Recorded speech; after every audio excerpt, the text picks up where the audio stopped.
এরপরে প্রশ্ন হলো, যদি কেউ স্বামীর কথা না শুনে ওই ক্ষেত্রে স্বামীর করণীয় কি?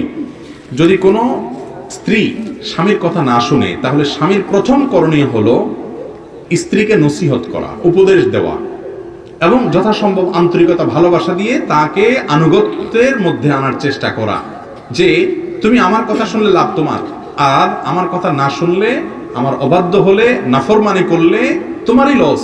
নবী করিম সাল্লাল্লাহু আলাইহি ওয়াসাল্লাম বলেছেন, 4 কাজ করলে মহিলারা 8 জান্নাতের যে কোনো জান্নাতে যেতে পারবে। তার 1 নম্বর কাজ হলো নামাজ পড়া ঠিক মতো, 2 নম্বর হলো রমজান রোজা রাখা, 3 নম্বর হলো স্বামীর কথা মেনে চলা, 4 নম্বর হলো লজ্জাস্থানের হেফাজত করা। এই যে স্বামীর কথা মেনে চলা, এটা তোমার জান্নাতে যাওয়ার পূর্ব শর্ত। অতএব তাকে নসিহত করতে হবে। আল্লাহ বলেছেন ফাইজুহুন্না, যদি তারা কথা না শুনে তাহলে তাদেরকে কি করবে? প্রথমে উপদেশ দেওয়া। এটাতে কাজ হয় নাই, উপদেশ দিয়ে বহুত বুঝাইছেন, বহুত ভাবে চেষ্টা করছেন, কিন্তু হয় না। একটু ভালোবাসা দিলেন, একটু হাদিয়া তোফা দিলেন, একটু মহব্বত করলেন, কোনোভাবে বসে আনার চেষ্টা করলেন না, হয় না, তাহলে সেক্ষেত্রে ওয়াহজুরুন্না ফিল মাদাজি। নাম্বার 2, দ্বিতীয় কাজ হলো বিছানা পৃথক। রাগ করে আরেক রুমে যায় শুয়ে থাকেন, আরেক বাড়িতে যায় শুয়ে থাকেন, অভিমান করেন, দুঃখ কষ্ট বোঝানোর চেষ্টা করেন, তাতে সে আপনাকে ফিল করে কিনা, মিস করে কিনা দেখেন। যদি হয় তো আলহামদুলিল্লাহ, তাতেও যদি ঠিক না হয়, নাম্বার 3, ফাবআসু হাকামান মিন আহলিহি ওয়া হাকামান মিন আহলিহা। ছেলে পক্ষের একজন গণ্যমান্য, মেয়ে পক্ষের একজন গণ্যমান্য বা একাধিক গণ্যমান্য মুরব্বীদেরকে নিয়ে বসান, বসায়া একটু তাকে সংশোধন করার চেষ্টা করেন, মীমাংসা করার চেষ্টা করেন। তাতে যদি হয়ে যায় আলহামদুলিল্লাহ ভালো, যদি তাতেও না হয় আর মনে হয় যে না, এটা সোজা করার কোনো রাস্তা নাই, আমার বাকি জীবন এইভাবেই যাবে, তাহলে আপনি যদি সবর করে তার সাথে জীবন যাপন করতে পারেন, সবরের কারণে আল্লাহ তাআলা আপনাকে সওয়াব দিবেন, ধৈর্য ধারণ করলেন।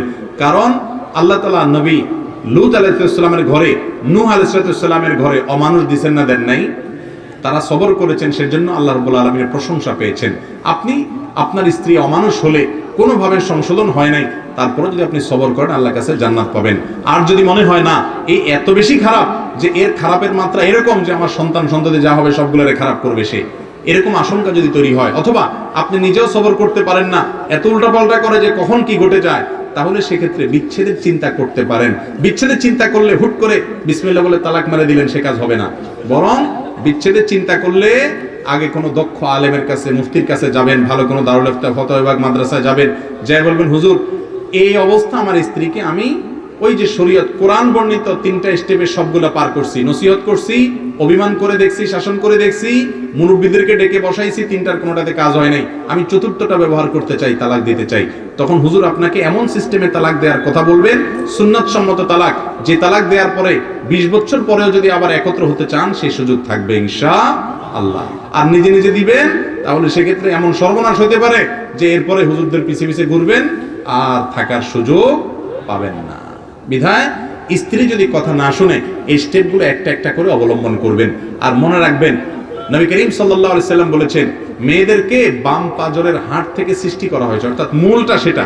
সব মহিলা তার স্বামীর বাম পাজরের হাড় থেকে তৈরি না, এই যে বাম পাজরের হাড় থেকে মহিলাদেরকে তৈরি করা হয়েছে। এটাকে তুমি যদি বেশি সোজা করতে চাও তাহলে কিন্তু ভেঙে যাবে। অতএব এই বাঁকা টাকা রেখে এই অবস্থায় তুমি এটা থেকে উপকার হাসিল করতে, অর্থাৎ এটা থেকে তোমার পারপাস সার্ভ করে নিয়ে সংসার চালিয়ে যেতে হবে।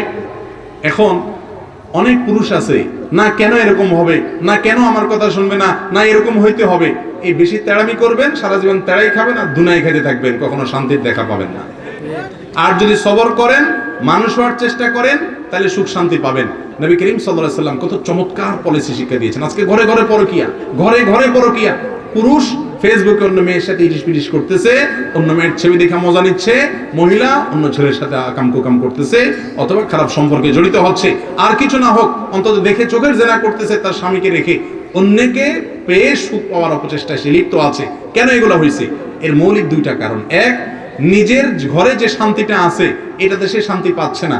নবী করিম সাল্লাল্লাহু আলাইহি সাল্লাম এই রোগের ট্রিটমেন্ট করতে গিয়ে বলেছেন, তোমরা যারা পুরুষরা অন্য নারীতে আসক্ত, যে সমস্ত নারীরা অন্য পুরুষে আসক্ত, আল্লাহ তোমাকে জীবন সঙ্গী সঙ্গিনী দিয়েছেন, তুমি বিবাহিত, এরপরও পরকীয়া লিপ্ত, অন্যের দিকে তুমি আসক্ত, তুমি একটা কথা মাথায় রাখো, তুমি অন্য নারীর প্রতি বা অন্য পুরুষের প্রতি যে আসক্ত, তোমার ঘরে আল্লাহ যে স্ত্রী দিয়েছেন, তোমার ঘরে যে পুরুষ আছে, তার কাছে আল্লাহ রাব্বুল আলামিন সে সমস্ত নেয়ামত দিয়ে রেখেছেন যেগুলো অন্যের মধ্যে আছে তুমি মনে করতেছো। ইবলিস তোমাকে ফুসলাবে, আরে দুধ তোর ঘরেরটা কি, এটা কোন একটা মানুষ হলো, দেখ ওইটা হলো আসল, এটা ইবলিস বলবে। প্রকৃত অর্থে দুজনের মধ্যে কোনো পার্থক্য, যত অপশন আল্লাহ তাআলা তোমার ঘরেরটা দিয়েছে, বাহিরটা তো সেটা। বিশেষ সুখ আল্লাহ তাআলা কোথাও ওইভাবে দেন নাই যেভাবে তোমাকে শয়তান বুঝায়। এই জন্য ওই যা পেয়েছো সেটা পেয়ে সন্তুষ্ট পাওয়ার চেষ্টা করো। নাম্বার 2, পরকীয়া হয় কি কারণে?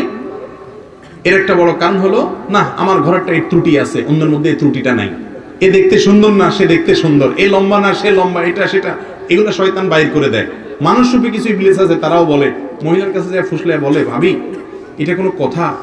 এ অমানুষের সাথে আপনি জীবন কাটাতেছেন, আপনার মতো মেয়ে এত সুন্দর রূপে গুণে শিক্ষা পড়ালেখায় আপনার বাপের বাড়ির যে পরিচয় বংশ, মাশাআল্লাহ, আপনি রাজপুত্র পাওয়ার কথা, আহারে জীবনটা আপনার তেজপাতা হয়ে গেছে ভাবি। এরকম বলে কি বলে না? যে মানুষগুলা এটা এসে বলে আপনার কাছে, হো বোন, বুঝবেন যে শয়তানের রূপ ধরে আসছে, সাক্ষাৎ ইবলিস নামে আসছে। একইভাবে আপনি পুরুষ মানুষ, আপনাকে অনেক মেয়েরা বলবে যে ভাই, ভাবি যে আপনার সাথে আসলে মানায় না ভাই, বলে কি বলে না অনেক মানুষ?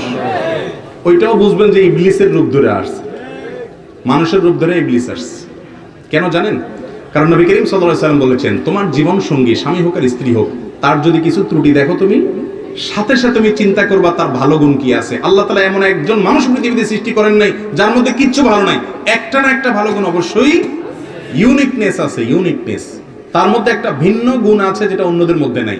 আপনার বউয়ের হয়তো রান্নাটা খুব ভালো, হয়তো সব রান্না ভালো না, মাশাআল্লাহ পায়েসটা মহিলা খুব ভালো করে করতে পারে, আর কিছু না পারে, মাশাআল্লাহ সে শারীরিকভাবে সেবাটা ভালো দিতে পারে, মাশাআল্লাহ অন্য কোনো গুণ না থাকলে কি হবে, তার রূপটা ভালো, অন্য কোনো গুণ নাই, মাশাআল্লাহ সে করে বেকুব শেকুব না, পড়ালেখা আছে, কোনো না কোনো একটা ভালো গুণ অবশ্যই আছে। একজন ভালো পুরুষ তার স্ত্রীর ভালো গুণটা তালাশ করে, একজন ভালো মহিলা তার স্বামীর ভালো গুণটা তালাশ করে। আর ইবলিস আপনাকে শুধু খারাপ গুলা দেখাবে। যত ভালো গুলা দেখবেন, মহব্বত ভালোবাসা বাড়বে, তাকওয়া মজবুত হবে। যত খারাপ গুণ দেখবেন, তত বেশি পরকের দিকে যাবেন। পরকিয়া করে আরেকটার সাথে আকাম কুকাম করে হয়তো বিয়েও করে ফেললেন, সেটাও রেখে আবার আরেক জায়গায় দৌড় দিবেন। এই যে দেখেন না, বিভিন্ন যারা আপনাদেরকে প্রেম ভালোবাসার ট্রেনিং দেওয়ায়, তাদের 5 নম্বর বিয়ে হয়, 4 নম্বর বিয়ে হয়। এত সুখের চোটে 4টার সংসার করা শেষ, 5 নম্বরটা এসে ধরে। আবার আমাদের মতো বেকুব আবাল পাবলিক, এদেরকে নিয়ে আবার লাফাইও আমরা, ঠিক না? দেখেন 5টা 6টা বিয়ে হয়, তার মানে কি? কয়দিন পর পর ভাঙে, মেড ইন চায়না, ঠিক না? কয়দিন পর পর ভাঙে।